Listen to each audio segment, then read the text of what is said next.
Ladies and gentlemen, $1,200 that's what the price estimate is for the next generation Xbox, codenamed Magnus, according to some of the reports that have been floating around online. But even the CEO over at the Xbox, Sarah Bond, is stating that the next generation hardware is going to be very powerful, yes, but it's also going to be very premium, very high-end, and a curated experience. And I don't know about you guys, but all of that is sounding like the system indeed will be very powerful, yes, but at certainly a very high price. And I have to ask, what are Microsoft doing at this point? Because the thing of it is, because so many of their games are being ported to the PlayStation hardware, there's rumors that Halo is incoming soon. If you want a console-like experience, why not just go with the PS5 or the PS6? And if you want high-end performance and perhaps want a more open-ended ecosystem, then why not just jump on a pre-built PC or build your own? I don't believe the next generation hardware is going to be as powerful as an RTX 6080 or a 6090 or the equivalent AMD GPUs. And we're going to be talking about all of that stuff plus some more after this quick message from the sponsor of the video. If you're running a copy of Windows 10 which isn't activated, of course, not only do you have to worry about the missing customization options, but there's also that annoying Windows desktop watermark reminding you to activate.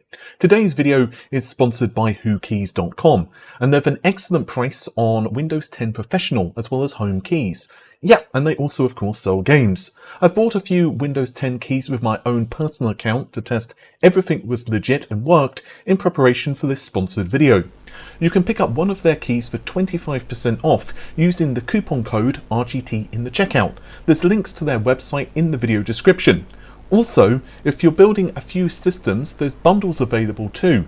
Again, you can check out WhoKeys.com and use the coupon code RGT for 25% off the listed Windows 10 key prices. So yes, WCCF Tech actually have some of the quotes here, but these stem from an interview with Sarah Bond over at Mashable, and basically it was an interview where she's discussing the ROG Xbox Ally, which I think is a cool system and all, but yeah, she said according to the interview, the three things is going to be very premium, very high-end, and a curated experience. And as they rightly point out in this very article, all of that really does mean it's going to be very expensive. She also said, you're starting to see some of the things that we have in this handheld, but I don't want to give it all away. So basically, she is also somewhat stating that, yeah, this thing is not just going to be a console. There's been a lot of rumors that in some ways it's going to be a lot more PC-like. It's going to have a more traditional version of Windows. And I'm sure it will probably be able to play like older Xbox games, for example, Xbox Series X titles and so on and so forth. But ultimately, it seems that Microsoft do want to open up the platform to be able to play, let's say, for example, games on Steam or GOG and Epic and so on and so forth. And if that sounds a lot like a PC to you, yeah, it does to me as well. And in this interview as well, she says, well, we're really seeing people evolve past exclusives, like the biggest games in the world are available everywhere. You can look at Call of Duty, Minecraft, Fortnite, Roblox, and that's actually what's really driving the community in gaming. That's where people gather. They have those experiences, and the idea of locking it to one store or device is antiquated for most people. She then says that, yeah, as does cloud, as does PC, as does consoles. So basically, she is saying that, yeah, we want to start putting our games onto every single platform possible. In fact, there are also some reports at the moment on Bloomberg that the head honchos at Microsoft want Microsoft to make as much cash as possible, of course, for Xbox games. Now, the average in terms of return on investment is around 18 to 22%, and they actually want basically their profit margin to be 30% for the Xbox division, which is kind of insane. In fact, that's more than what Sony hit quite frequently in many years.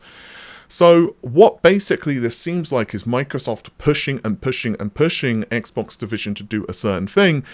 And while I do agree that exclusives can suck, and maybe it's just me, and I encourage you guys to let me know in the comments below, but in some ways I think exclusives just not only help sell hardware, but they also add some flavor.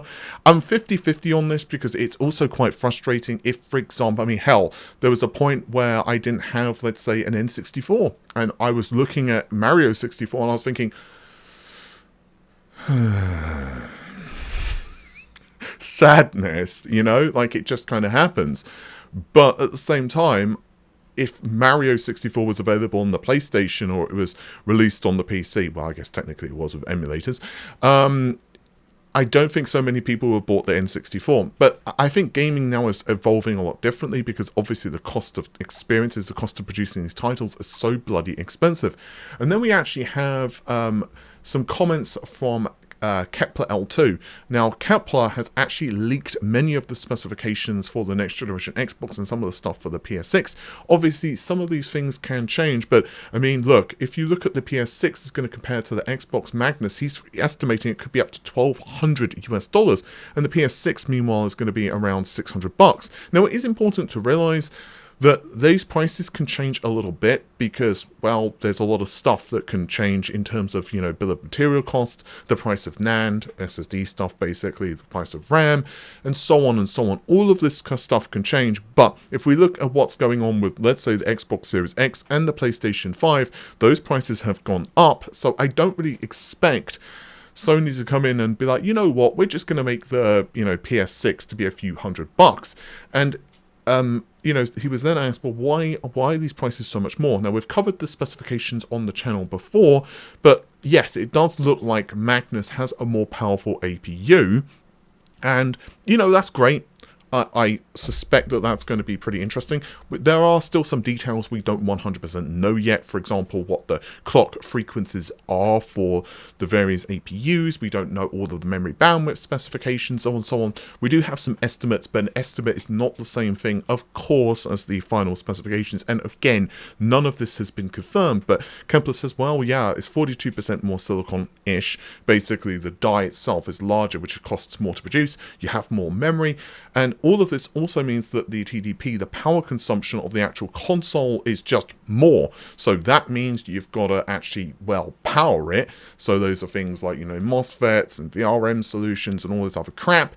And then also you've got to cool it. So that's going to be a larger cooler. And of course, the other factor here, and we don't know this 100%, with Sony, for example, or the current Xbox or Nintendo, they obviously are taking a cut of the sales for, let's say, if you buy a game on the PlayStation 6 or PlayStation 5 or the PS4 or Xbox 360, Microsoft or Sony or Nintendo, they've taken a cut of the sale, of course, and everyone knows this is kind of how storefronts work. Same thing with Steam on the PC. But how is that going to work with the next generation Xbox if people can buy a game on, let's say, Steam? It's going to be really interesting, to be honest with you guys. And again, like, my head just keeps going back to the same thing. This system, and I mentioned this on Twitter, I don't want to say that Xbox is going to be crap, because who knows? And really, I want to be, you know, I want to say to myself, you know what? I was wrong. This thing is actually freaking awesome. I love it. But at least right now, from everything I'm seeing and the pressures that Microsoft are being put under, should I say Xbox are being put under by Microsoft, that's a better way of saying it, it's like, it feels like this is a system that's designed for everyone in theory by committee, but the reality, I just don't see anyone thinking to themselves this is perfect, because a lot of the PC gamers, and please let me know if you feel differently and you're a PC gamer in the comments, but most of the PC gamers I know, they like the idea of just being able to rip out their graphics card and put a new one in, or being able to change their CPU. Oh, you know what? You know, the Zen 4 processors are now old, Zen 5's coming out, Zen 6 is coming out next year. In fact, the socket compatibility means you can put in a Zen 6 CPU in the same motherboard. Oh, you know, RDNA 5 is coming out, I'm going to replace my RX 7900 XT or what have you. You can be able to do that. And of course, yes, PCs do have cost and you do need to make, you know, good decisions, but if this system is going to be so expensive, it's going to be really interesting to see how the industry works. But also with the PS6, even if it is less powerful, again, it's just an easy experience. And to be honest with you, I already complain a lot I mostly play on PC, but, you know, I occasionally play on consoles, and I already whine a lot about games needing to do updates on consoles. I like that drop-in experience, so to then have to deal with that on the Xbox as well, And, like, for everything I'm hearing, Sony are going to do a PS6 Pro anyway, I mean, I think that's pretty obvious just from, you know, a historical standpoint that Sony wants to do that. You know, they have done it, you know, year in, well, should I say generation after generation. So I think that they will have a PlayStation 6 Pro. From everything I'm hearing, I don't think their plans are going to be changing. But Microsoft do seem to be keen to release this system and then have it like a, almost like an upgrade cycle. It's going to be really interesting.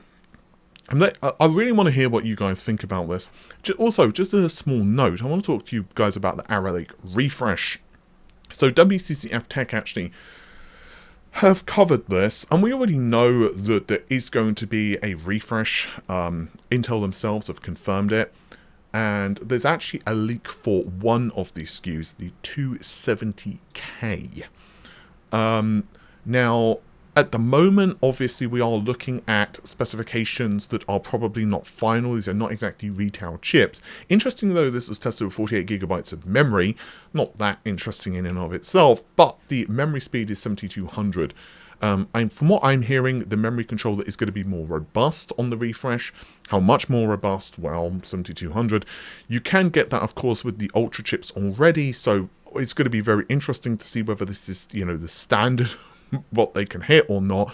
As for the Geekbench score, I was about to say Cinebench score. As for the score here, you can see that single thread, it's putting it roughly on par. So the 270 is here and the 285 is here. So they are roughly equal, although of course there are a lot of factors which can affect this, and it's going to be interesting to see whether a BIOS update is going to make much of a difference. As for multi-thread, I'm going to do some scooching. Scooching, there we go. So we're around, I'm just going to round the points just for my sanity. So we're around 500 points difference between the 285K and the 270K. Meanwhile, the 265K, which is the same number of cores and threads, that's around 20,600. So roughly speaking, and again, roughly, you've got equality between the 285K and the 270K in Geekbench. Which is pretty good. Now, the clock frequencies don't seem to be that much different based upon what we're seeing here. And you can see the specifications right here. It's still hitting around 5.5 gigahertz. So it's roughly on par with the 265K. It's going to be interesting to see if they can squeeze any more juice out of that lemon. And again, I don't think that the core counts are going to increase with the 290K either. It looks like it's going to be pretty much the same. So I think there could be some tweaks here or there. Much of this is probably going to come down to improvements in memory controller and stuff like that. With all of that said, it seems that, of course, AMD, and we covered this a couple of days ago on the channel, there's like, you know, the new Ryzen chips, the, what was it, the 9950X3D2 or whatever it's called. I really hope that name isn't final. I'm hoping they'll go with the 9970X3D or something like that, which is basically the same thing as the current 9950X3D, albeit the second CCD, because there's two CCDs, of course, on that chip. So the second one actually benefits from Vcache technology as well. So that could be interesting. I don't think it's necessarily going to make a massive difference across all workloads because, you know, I don't think it's going to benefit games too much because typically games don't really spill out over a crap ton of threads. Maybe that will change with Unreal Engine 6, but we'll have to wait and see. With that said, guys, hopefully you've enjoyed the video. If you did, well, you know what to do. It's YouTube. Take care of yourselves. Bye for now.